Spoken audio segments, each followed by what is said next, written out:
السلام علیکم ویورز، امید کرتی ہوں سب خیریت سے ہوں گے اور سب کو قرآن پاک کا ترجمہ سمجھنے میں آسانی ہو رہی ہوگی۔ اللہ پاک ہمیں اس کو صحیح طرح سے سمجھنے اور اس پر عمل کرنے کی توفیق عطا فرمائے۔ تو ویورز، جیسا کہ آپ جانتے ہیں کہ ہمارا دوسرا پارہ چل رہا ہے، جس کا ہم نے 16واں رکوع شروع کیا تھا، جو کہ ہم نے نصف پڑھا تھا، اور آج ہم اس کا نصف حصہ مکمل کریں گے۔ 246 آیت تک ہم نے یہ پڑھ لیا تھا، آج ہم اس کا اگلا حصہ پڑھیں گے۔ پچھلا حصہ میں جو کہ اللہ پاک نے بیان کیا کسی قوم کے بارے میں کہ وہ کس طرح سے موت کے ڈر سے بھاگ نکلے، لیکن اللہ پاک نے پھر بھی ان پر موت مسلط کر دی، پھر ان کو زندہ کیا۔ پھر اللہ پاک نے کیا ارشاد فرمایا کہ اللہ کی راہ میں لڑو، اور جو کچھ تم اللہ کی راہ میں خرچ کرو گے، اللہ پاک کئی گنا اس کو بڑھا کے تمہیں واپس لوٹائے گا۔ اور پھر بنی اسرائیل کا ذکر ہو رہا ہے، جب ان پر عمالقہ مسلط ہو گئے تو انہوں نے کس طرح اپنے نبی سے کہا کہ ایک امیر ہمارے درمیان مقرر کرو اور ہم پر جہاد فرض کرواؤ تاکہ ہم بھی لڑیں، اور پھر جب جہاد فرض ہوا تو انہوں نے انکار کر دیا۔ آج آگے دیکھتے ہیں کہ اللہ پاک کیا ارشاد فرماتا ہے۔ وقالا، اور کہا، لہم انہیں، نبیہم ان کے نبی نے، ان اللہ بے شک اللہ تعالی، قد بعث مقرر فرما دیا، لکم تمہارے لیے، طالوت کو، مالکن امیر۔ قالو بولے، انا کیوں کر، یکونو ہو سکتا ہے، لہو اس سے حق، الملک حکومت کا، علینا ہم پر، ونحن حالانکہ ہم، احق زیادہ حقدار ہیں، بالملک کی حکومت کے، منہ اس سے، ولم یؤتا اور نہیں دی گئی اسے، سعتن فراخی، من المالی مال سے، قال فرمایا، ان اللہ بے شک اللہ تعالی، ان اللہ اصطفاہ بے شک اللہ تعالی نے چن لیا ہے اسے، علیکم تم پر، وزادہ اور زیادہ دی ہے اسے، بسطتاً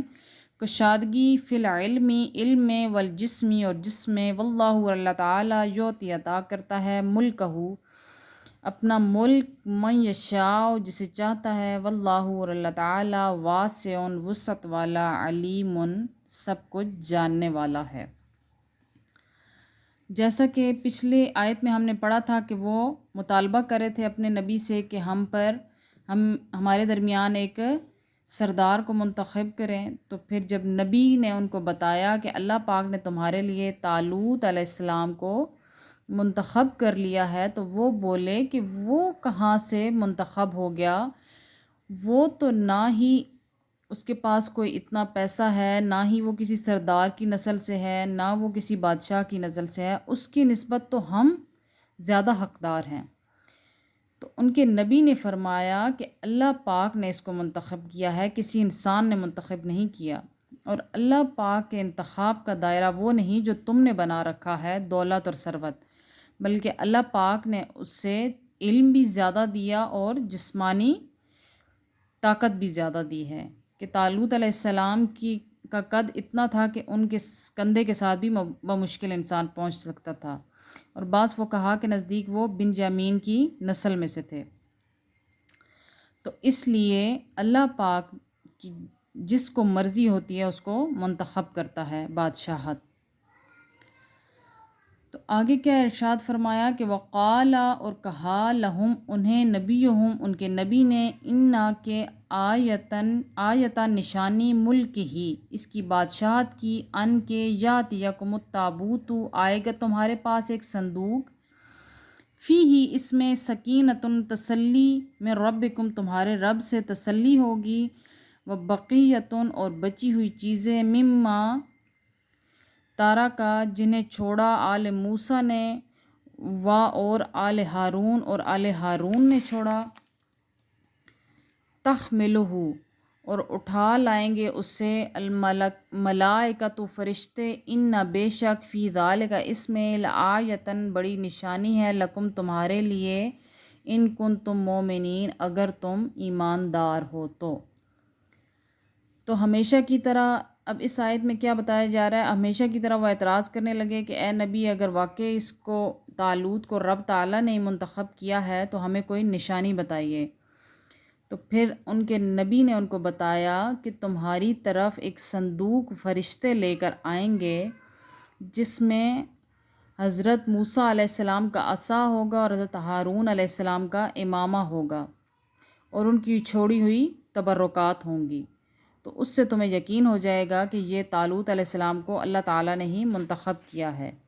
جب ان کے پاس وہ صندوق پہنچا تو اس سے پھر ان کو تسلی ہو گئی، اور انہوں نے کہا کہ اب یہ تبرکات ہمارے پاس موجود ہیں تو اب ہم جنگ